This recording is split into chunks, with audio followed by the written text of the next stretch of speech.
नमस्कार। आज मैं पहुंची हूं दिल्ली में आयोजित 30 अक्टूबर से 2 नवंबर तक के 150वें अंतर्राष्ट्रीय आर्य महासम्मेलन में, जहां चारों ओर भक्ति, संस्कार और भारतीय संस्कृति की महक फैली हुई है। और यहां पर आर्य समाज के जो पूरी दुनिया भर से लोग आए हुए इकट्ठे हुए हैं, उन सबका एक ही संदेश था, एक साथ कृणवंतो विश्वमार्यम, यानी पूरे विश्व को आर्य बनाएं। और यहाँ सबसे पहले मैंने थोड़ा सा घूमा, और यहाँ पर मैं मम्मी के साथ आई हुई थी। यहाँ आकर मुझे बहुत अच्छा लगा। सबसे पहले मैंने यहाँ पर हवन किया। शुद्ध घी, वेद मंत्रों की ध्वनि और अग्नि के सामने सबके साथ बैठकर प्रार्थना करना वाकई एक दिव्य अनुभव था। मेरे मन को बहुत शांति मिली। यहाँ आकर बहुत अच्छा लगा और ऐसा लग रहा था कि बस सुनते ही जाओ। और यहाँ पर घूमते हुए हम लोगों को 3-4 घंटे कब निकल गए पता ही नहीं चला। और यहाँ पर जगह जगह इसी तरह से पंडाल लगे हुए थे, और यहाँ पर गौवंश भी आए हुए थे, जहाँ पर ये लोग दूध गर्म करके सर्व कर रहे थे सभी को। छाछ भी अवेलेबल थी, और कई जगह 4-5 जगह हवन हो रहे थे, जहाँ जिनका मन करे अपनी बारी बारी से सब लोग आहुतियाँ डाल रहे थे। और घूमने के बाद, हवन करने के बाद, हम लोग थोड़ा सा यहाँ पर जो प्रोडक्ट सेल के लिए लगे हुए थे, उस पंडाल में हम लोग गए, जहाँ पर सारी ऑर्गेनिक चीज़ें मिल रही थीं। खाद्यान्न भी मिल रहा था और सारे पोस्टर्स वगैरह मिल रहे थे, और हवन सामग्री थी, घी थे, जो भी औषधियाँ होती हैं वो भी सारी ऑर्गेनिक थीं। और हवन करने के सारे प्रोडक्ट भी मिल रहे थे, जैसे हवन सामग्री हो गई, हवन कुंड हो गए, और आचमनी वगैरह जो भी होते हैं। और महर्षि दयानंद के सारे जो भी तस्वीरें थीं वो भी अलग अलग तरह की मिल रही थीं। और वेद तो यहाँ पर कई जगह मिल रहे थे। ये देखकर बहुत ही अच्छा लग रहा था। बस लग रहा था कि परचेजिंग करते रहो। कुछ थोड़ा बहुत ख़रीदा भी हम लोगों ने।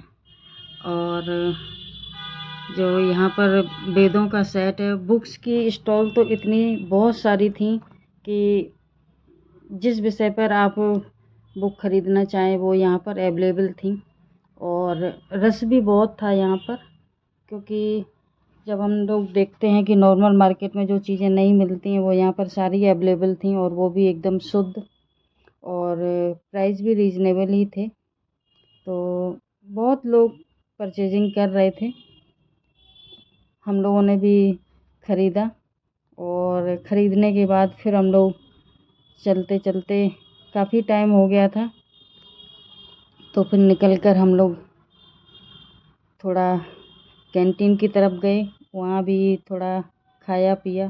काफ़ी चीज़ें मिल रही थी वहाँ पर।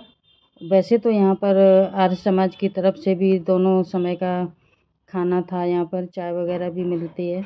लेकिन हम लोग फिर बाहर निकले, क्योंकि घूमते घूमते थक गए थे और भूख भी लग गई थी। तो उसके बाद हम लोगों ने लंच किया, और लंच करने के बाद हम लोग फिर यहाँ थोड़ा घूम रहे थे।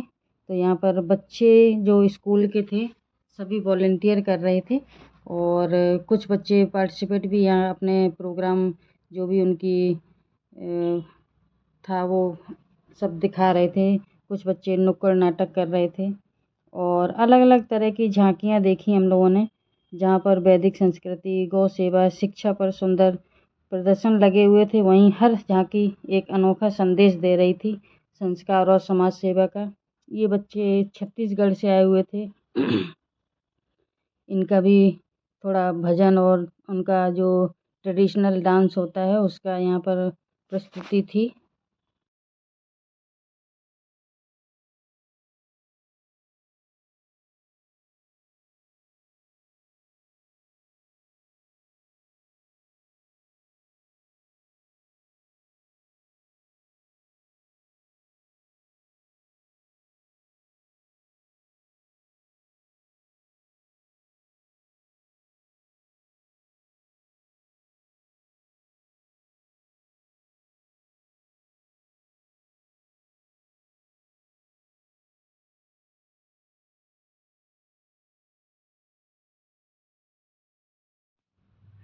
ये बच्चे अपना परफॉर्मेंस दे रहे थे। उसके बाद हम लोग थोड़ा और घूमे तो यहाँ पर अलग अलग तरह की झांकियाँ लगी हुई थी कि किस एज में कौन सा आश्रम होता है। बचपन से लेकर बूढ़े होने तक की झांकियाँ लगी हुई थी, किस एज में क्या करना चाहिए, कब स्कूलिंग, कॉलेज, फिर उसके बाद शादी, बच्चे क्या काम करना है, फिर अपने बच्चों को कैसे शिक्षा देनी है, गुरुकुल भेजना है। हर एज के ग्रुप के हिसाब से यहाँ पर झांकियाँ दिखाई दे रही थी। और ये गृहस्थ आश्रम का एक झांकी थी, शादी हुई है, फिर बच्चे हुए। उसी के बाद हम लोग यहाँ से निकले तो एक जगह और यहाँ पर हवन चल रहा था और फिर यहाँ भी हम लोग थोड़ी देर बैठे। फिर हवन कंप्लीट करने के बाद ईश उपासना की हम लोगों ने और उसके बाद बहुत ही सुंदर 2 भजन भी सुने। यहाँ पर अलग अलग तरह जगह से लोग आए हुए थे। वो सभी लोग इन सारी जगहों का आनंद ले रहे थे और ऐसा लग रहा था कि हर जगह जैसे ज्ञान बट रहा है और बस लेते जाओ। मन ही भर ही नहीं रहा था मन। और मम्मी भी ईश उपासना गा रही थी, बैठी हुई थी। और उसके बाद हम लोग फिर आगे चले तो वहाँ पर एक और ये झांकी थी कि हमारे कौन कौन से यज्ञ होते हैं। तो वो भी 16 तरह के संस्कार होते हैं, वो भी यहाँ पर सारे दिए हुए थे कि जैसे खाना बनाने के बाद अग्नि पर अर्पित करना चाहिए। और उसके बाद अतिथि यज्ञ होता है कि कोई घर आए तो हमें खाना ज़रूर खिलाना चाहिए। तो इसी तरह से सारे संस्कार थे कि किस किस ओकेज़न पर कौन कौन सा हवन किया जाता है। तो उस तरह से ये सारी झांकियाँ लगी हुई थीं। और यहाँ पर आकर मुझे कई प्रेरणादायक लोगों से मिलने का मौका मिला। कुछ प्रचारक थे, कुछ समाज सेवी और सबका उद्देश्य एक ही था कि आर्य समाज के सिद्धांतों को दुनिया तक पहुँचाना है। ये अनुभव काफ़ी दिल को छू गया। अगर आप भी आध्यात्मिकता, मानवता और सकारात्मकता में विश्वास रखते हैं तो ऐसे कार्यक्रमों में ज़रूर जाएं। और यहाँ आकर बस ऐसा लग रहा था कि और ये जो भी झांकियाँ लगी थी वॉलंटियर उनको एक्सप्लेन कर रहे थे कि सभी को चीज़ें समझ में आ जाएं कि ये जो झांकी है वो किस बारे में है। और ये कुछ जो हम लोगों ने हवन किया था उसकी झलकियाँ हैं। तो यहाँ पर हवन में आहुति देने का मौका मिला, बहुत अच्छा लग रहा था। और ये एक बहुत ही सुखद अनुभव था और प्रेरणादायक भी। और बस आर्य समाज का एक ही उद्देश्य है कि लोग कहते हैं कि भगवान को नहीं मानते, ऐसा कुछ नहीं है। बस मूर्ति पूजा में विश्वास नहीं रखते हैं, बाकी भगवान नहीं मानने का तो कोई औचित्य ही नहीं है। भगवान के बिना तो सृष्टि चल ही नहीं सकती है।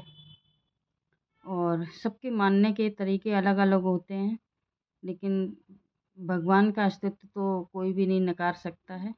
और अगर आपको वीडियो पसंद आई तो लाइक एंड शेयर ज़रूर कीजिएगा और चैनल को सब्सक्राइब भी कर लीजिएगा। और मिलते हैं नेक्स्ट वीडियो में, तब तक के लिए bye bye and take care.